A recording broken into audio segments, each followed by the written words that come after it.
کہتا ہوں کہ انگریزوں سے تعلق رکھنا جائز نہیں ہے، حرام ہے۔ انگریز جج نے کہا حسین احمد جانتے ہو کہاں کھڑے ہو اور کیا کہہ رہے ہو؟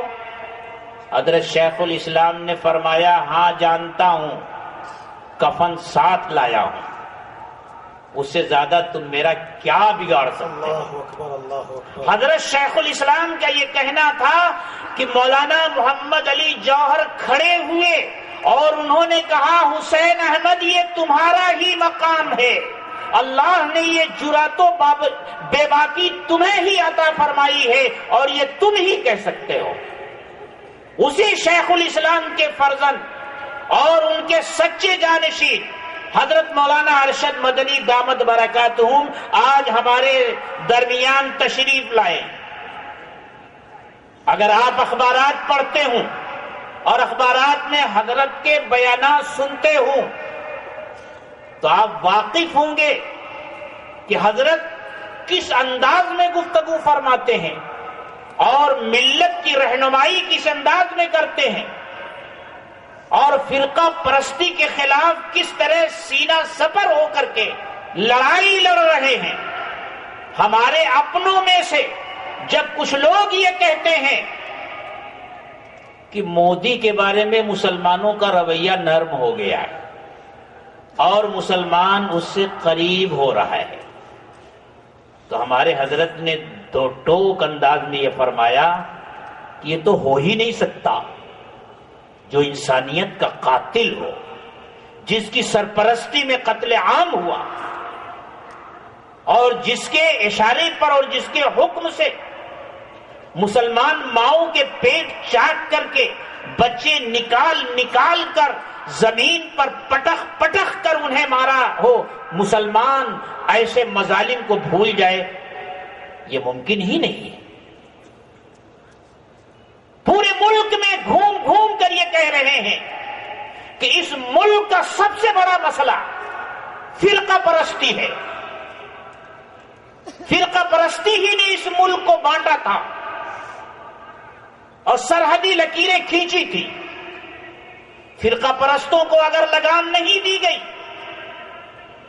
اور ان کو روکا نہیں گیا، ان کو کھلی چھوٹ دے دی گئی، تو خدا نخواستہ اگر یہ ملک پھر بٹا تو فرقہ پرستی ہی کی بنیاد پر بٹے گا، کوئی دوسری چیز اس ملک کو بانٹنے والی نہیں ہو سکتی۔ یہ کہنا معمولی بات نہیں ہے، اور حضرت ہی کے حکم سے آج جمعیت علماء مہاراشٹرا جس مقام پر کھڑی ہے، یہ دراصل حضرت کی طاقت ہے، حضرت کا فیصلہ ہے۔ اس ملک میں جب دہشت گردی کا ایک طوفان کھڑا کیا گیا اور یہ ثابت کرنے کی اور باور کرانے کی کوشش کی گئی کہ مدارس اسلامیہ دہشت گردی کے اڈے ہیں، یہاں دہشت گرد تیار کیے جاتے ہیں، یہاں دہشت گردی کی تعلیم دی جاتی ہے، اور پھر ہمارے نوجوانوں کو دہشت گردی کے الزام میں گرفتار کر کے سلاخوں کے پیچھے ڈالا جانے لگا اور یہ منصوبہ بنا لیا گیا کہ پوری مسلم قوم کے اوپر دہشت گردی کا لیبل لگا دیا جائے اور خوف و دہشت کا ایسا ماحول پیدا کر دیا گیا کہ جب کسی گھر سے کسی تعلیم یافتہ نوجوان کو دہشت گردی کے الزام میں اٹھایا جاتا تھا تو پڑوس کے لوگ نہیں، خود گھر کے لوگ اتنے ڈر اور سہم جاتے تھے کہ اپنے اس گرفتار ہونے والے بچے کے بارے میں زبان کھولنے کے لیے تیار نہیں ہوتے تھے۔ اگر کوئی انہیں کچھ سمجھاتا تھا تو یہ کہتے تھے خدا کے لیے ہم جس حال میں ہیں ہمارے حال پر چھوڑ دو، ہمارے اور بھی بچے ہیں، ایک گیا ہمارے اور بھی بچے ہیں، اور نوجوانوں کو اٹھایا جاتا تھا۔ ایسے ایسے واقعات جمعیت علماء کے سامنے آئے کہ شوہر کو گرفتار کر لیا گیا اور اس کی بیوی کو شوہر کے ماں باپ نے گھر سے نکال دیا کہ یہ نحوست تیری وجہ سے آئی ہے، وہ در در کی ٹھوکریں کھانے پر مجبور۔ جمعیت علماء کے دفتر میں آ کر کے ایسی خواتین جب اپنی روداد غم سناتی تھی، داستان درد سناتی تھی، تو آنکھوں سے آنسو جاری ہو جاتے تھے کہ آج ہمیں کوئی اپنے گھر میں کام نہیں دیتا۔ ہم چاہتی ہیں کہ گھروں کے کپڑے دھو کر، برتن مانج کر کم سے کم اپنے بچوں کا پیٹ پال سکیں، لیکن کوئی اس کے لیے بھی روادار نہیں ہے کہ اپنے گھر میں ہمیں کام دے سکے۔ اس ماحول میں جب پورے ملک پر سناٹا چھایا ہوا تھا، خوف و دہشت کا ماحول تھا، اور دہشت گردی کے بارے میں کسی کے اندر جرأت نہیں تھی کہ وہ کچھ کہہ سکے، تمام تنظیمیں چپی سادھے ہوئے تھی، کہیں سے کوئی آواز نہیں اٹھتی تھی۔ مجھے بتاؤ کہ اس وقت کون سی تنظیم تھی جو سامنے آئی ہو اور جس نے کچھ اعلان کیا ہو؟ یہ جانشین شیخ الاسلام حضرت مولانا سید ارشد مدنی دامت برکاتہم تھے، جنہوں نے مہاراشٹر جمعیت کو حکم دیا کہ آخر یہ ملت کے بے قصور نوجوانوں پر مظالم کا سلسلہ کب تک جاری رہے گا؟ ان کی فریاد رسی کون کرے گا؟ ان کے مقدمات کی پیروی کون کرے گا؟ تم لوگ کھڑے ہو۔ جمعیت علماء مہاراشٹر نے کہا کہ حضرت اس کے لیے بڑے وسائل کی ضرورت ہے، جمعیت علماء کے پاس تو کچھ اپنے وسائل ہیں ہی نہیں۔ حضرت نے فرمایا اللہ کا نام لے کر کام شروع کرو، اللہ تمہاری مدد کرے گا۔ جب تم ملت کے نوجوانوں کے لیے میدان میں آؤ گے تو ملت کے غیور افراد تمہارے لیے دست تعاون آگے بڑھائیں گے۔ وہ دن ہے اور آج کا دن ہے۔ جمعیت علماء مہاراشٹر پورے ملک میں دہشت کی تنہا پیروی کر رہی ہے حضرت مولانا سید ارشد مدنی دامت برکاتہم کی قیادت میں۔ یہ معمولی کارنامہ نہیں ہے، یہ جس ایمانی جرأت کے ساتھ حضرت کا فیصلہ ہے، یہ کوئی معمولی چیز نہیں ہے۔ تو جمعیت علماء تو انہی بزرگوں کی قائم کی ہوئی جماعت ہے۔ میں یہ کہا کرتا ہوں کہ اللہ تعالیٰ نے جب اس ملک میں اسلام اور مسلمانوں کی نشاط ثانیہ کا انتظام کیا تو اس ملک میں 3 جماعتیں قائم کی، اور تینوں جماعتوں کو قائم کرنے کا اللہ نے توفیق عطا فرمائی ہمارے بزرگوں کو۔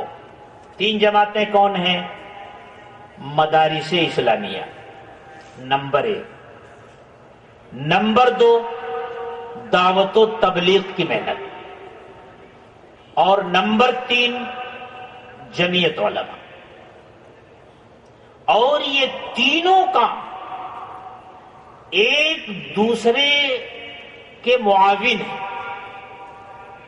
ان میں آپس میں کوئی ٹکراؤ اور کوئی اختلاف نہیں ہے، کیونکہ یہ تینوں ایک ہی چشمے سے بہنے والی 3 نہریں ہیں، تینوں میں پانی ایک ہے۔ آپ غور کیجئے، حضرت مولانا قاسم نانوتوی رحمت اللہ علیہ جنہوں نے اس ملک میں مدارس اسلامیہ کا سلسلہ جاری کیا، وہ حضرت حاجی امداد اللہ مہاجر مکی رحمت اللہ علیہ کے بلا واسطہ خلیفہ ہے۔ دعوت و تبلیغ کی محنت اس ملک میں حضرت مولانا الیاس صاحب رحمت اللہ علیہ نے جاری کی، وہ 2 واسطوں سے حضرت حاجی امداد اللہ مہاجر مکی رحمت اللہ علیہ کے خلیفہ ہیں۔ حضرت مولانا الیاس صاحب رحمت اللہ علیہ خلیفہ ہیں حضرت مولانا خلیل احمد صاحب سہارنپوری کے، اور حضرت مولانا سہارنپوری خلیفہ ہیں حضرت مولانا رشید احمد گنگوہی کے، اور حضرت مولانا رشید احمد گنگوہی خلیفہ ہیں حضرت حاجی امداد اللہ مہاجر مکی کے۔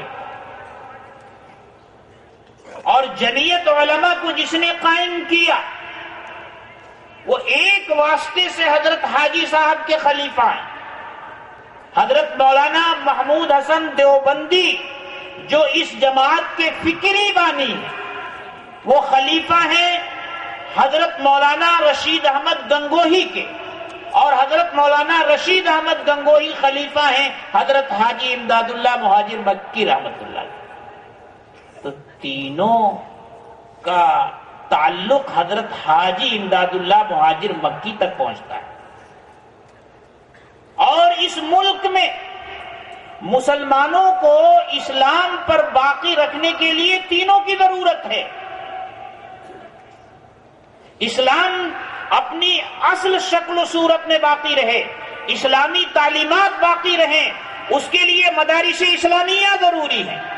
اور مسلمانوں میں دین سے جو عمومی غفلت پائی جاتی ہے اس غفلت کو دور کرنے کے لیے دعوتوں تبلیغ کی محنت ضروری ہے۔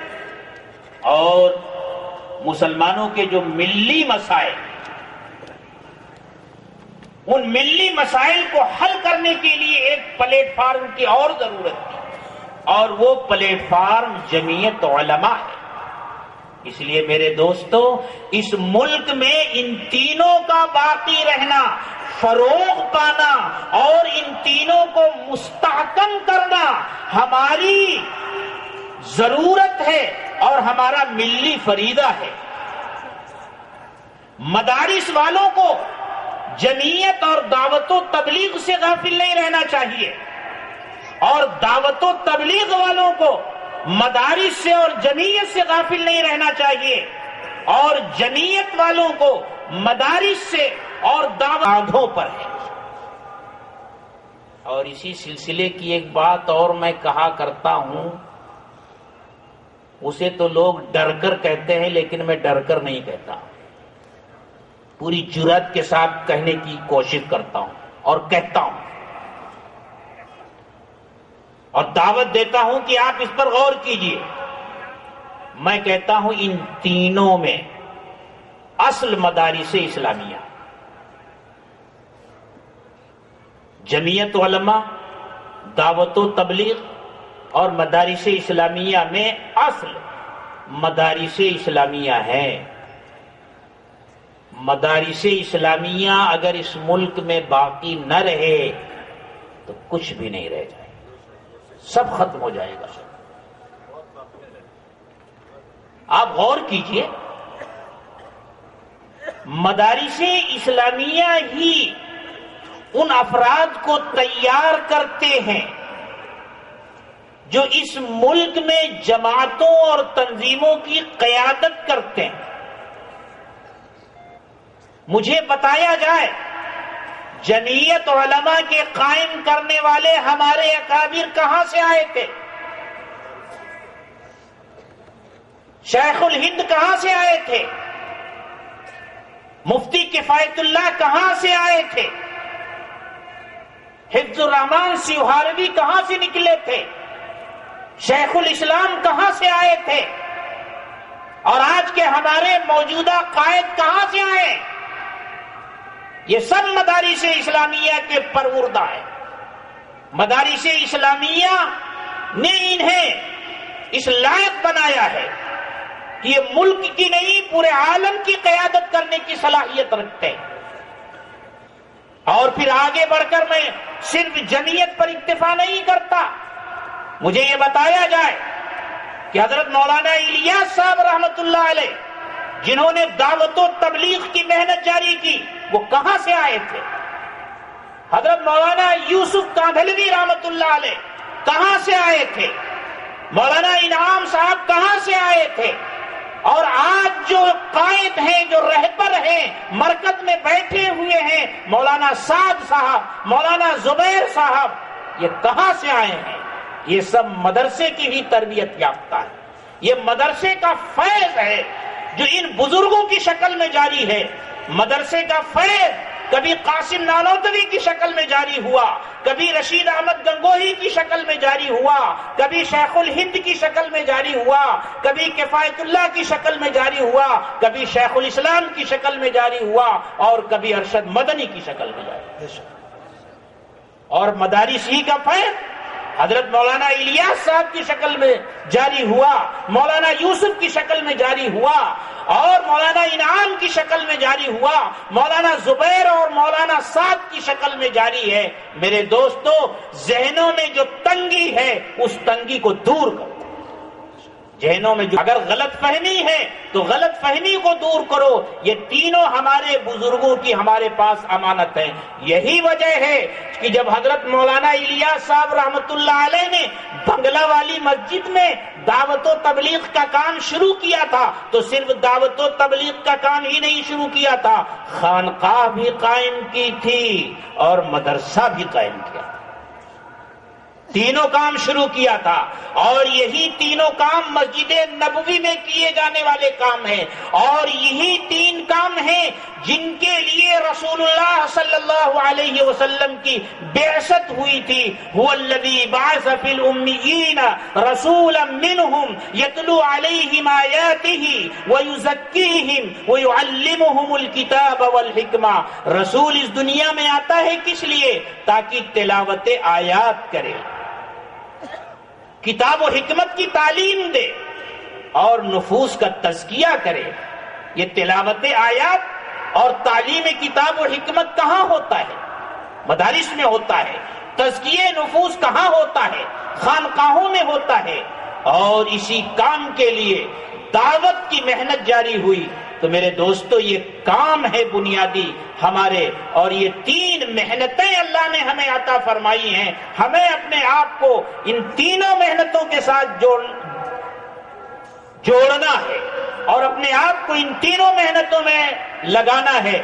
نالا سپارہ کی سرزمین پر منعقد ہونے والے اس عظیم الشان اجلاس میں شریک ہونے والے ہر مسلمان سے میں ایک درخواست کرتا ہوں کہ جمعیت علماء ہند کی ممبر سازی کی مہم چل رہی، ہر 2 سال پر اس کی ممبر سازی کی مہم چلتی ہے، اور اس کا ممبر ہر بالغ مسلمان ہو سکتا ہے۔ میں آپ سے درخواست کرتا ہوں کہ اس جاری مہم میں ہر آدمی، ہر مسلمان اپنے آپ کو جمعیت علماء کے نظام میں کرے۔ اور میں تو یہ کہا کرتا ہوں، ایک بات بہت سی جگہوں پر میں نے کہی ہے، اور ہمارے حضرت مولانا عارف صاحب نے مجھے ٹوکا بھی ہے ایک آدھ جگہ کہ تم تو جنت کا ٹکٹ بانٹتے ہو، جمعیت علماء کی ممبر سازی کا اعلان کیا کرتے ہو، تم تو جنت کا ٹکٹ بانٹتے ہو۔ میں نے کہا حضرت، میں تو اپنے لیے اسے جنت کا ٹکٹ ہی سمجھتا ہوں۔ میں نے یہ کہا کہ کل قیامت کے دن جب میدان محشر میں سب لوگ جمع ہوں گے تو انبیاء کرام کا اپنا جھنڈا ہوگا، شہداء کا اپنا جھنڈا ہوگا، صدیقین کا اپنا جھنڈا ہوگا، صالحین کا اپنا جھنڈا ہوگا، علماء کا اپنا جھنڈا ہوگا۔ کل قیامت کے دن میدان محشر میں جب اللہ کی طرف سے یہ اعلان ہوگا کہ ہندوستان میں اسلام اور مسلمانوں کی نشأت ثانیہ کا کام شاہ ولی اللہ نے کیا تھا، شاہ ولی اللہ اپنا جھنڈا لے کر آگے آئے، شاہ ولی اللہ رحمت اللہ علیہ اپنا جھنڈا لے کر کھڑے ہو، پھر اعلان ہوگا کہ جن لوگوں نے حضرت شاہ ولی اللہ کا ساتھ دیا تھا وہی جھنڈے کے نیچے آ جائیں۔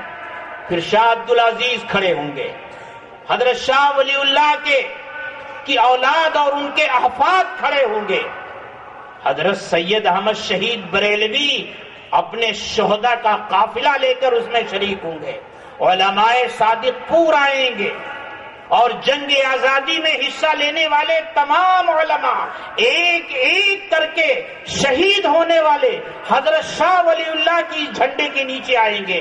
اور پھر میدان محشر کے لوگ یہ دیکھیں گے کہ ایک طرف سے حاجی امداد اللہ مہاجر مکی آ رہے ہیں، دوسری طرف سے قاسم نانوتوی آ رہے ہیں، اور رشید احمد گنگوہی آ رہے ہیں، شیخ الہند محمود دیوبندی آ رہے ہیں، شیخ الاسلام مدنی آ رہے ہیں، مفتی کفایت اللہ آ رہے ہیں، اور مولانا حفظ الرحمان آ رہے ہیں، مولانا آزاد بھی آ رہے ہوں گے، اور انہی میں پیچھے ہمارے قائد محترم سید ارشد مدنی بھی ہوں گے، ہم ایک کنارے کھڑے ہو کر تماشا دیکھ رہے ہوں گے۔ اے اللہ، یہ تیرے کن بندوں کا قافلہ ہے، اتنی بڑی جماعت کہاں جا رہی ہے؟ فرشتے ہم سے کہیں گے ارے یہ شاہ ولی اللہ کا قافلہ جا رہا ہے، دیکھو اس میں کیسے کیسے لوگ ہیں۔ ارے مجھے بتاؤ، کیا تم بھی جمعیت علماء میں شامل تھے؟